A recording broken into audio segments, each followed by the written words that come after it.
जय हुई माता। आज का व्रत बच्चों के लिए किया जाता है। तो इस व्रत में जो कथा कही जाती है वो मैं आपको सुनाने जा रही हूँ। इसमें उंघारे जरूर भरें। तो एक नगर में एक साहूकार रहता था। उसके 7 लड़के थे। एक दिन उनकी स्त्री खदाने में मिट्टी खोदने के लिए गई और ज्यों ही उसने जाकर वहाँ कुदाली मारी, त्यों ही सेई माता के जो अंडे थे वो वहाँ थे, सोए हुए थे।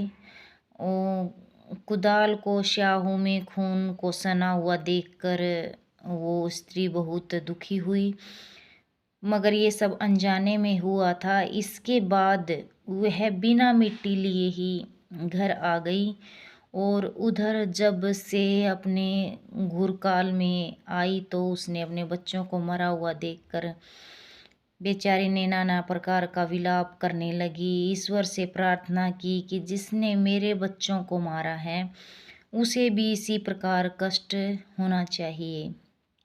तत्पश्चात से के शराब से सेठानी के 7 लड़के एक ही साल के अंदर समाप्त हो गए, मतलब मर गए। इस प्रकार अपने बच्चों को असमय काल मरे हुए देखकर सेठ सेठानी बहुत दुखी हुए। उन्होंने किसी तीर्थ पर जाकर अपने प्राण गवा देना ही उचित समझा। इसके बाद वे घर छोड़कर पैदल ही किसी तीर्थ की ओर चल दिए और खाने की ओर कोई ध्यान न देकर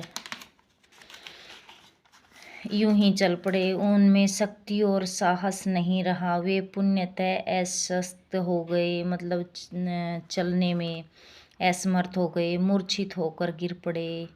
उनकी दशा देखकर भगवान करुणा सागर ने उनको मृत्यु से बचाने के लिए पापों का अंत किया। और इसी अवसर में आकाशवाणी हुई कि सेठ सेठानी ने मिट्टी खोदते समय स्याऊ माता के अंडे को से लिया था, मतलब मार दिया था। इसी कारण तुम दुखी हो, तुम्हारे बच्चे नहीं बचे। तुम घर जाकर मन लगाकर गौ माता की सेवा करो और अहोई माता का विधि विधान से पूजा करो, व्रत प्रारंभ करो, तभी तुम्हारा संकट हरा जाएगा।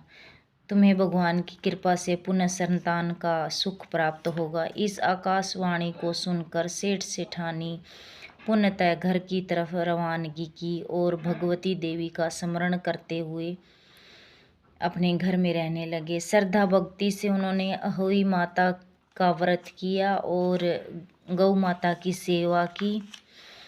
जीवों का भाव रखते क्रोध और द्वेष को त्याग दिया। ऐसा करने से उन्हें पुनः संतान की प्राप्ति हुई और सुख हुआ।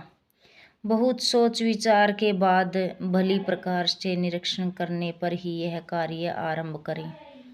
अनजाने में भी किसी प्राणी को हिंसा मत करो। गौ माता की सेवा करने के साथ साथ अहोई माता की भी पूजा करो। ऐसा करने से अवश्य ही संतान का सुख प्राप्त होगा। जय होई माता।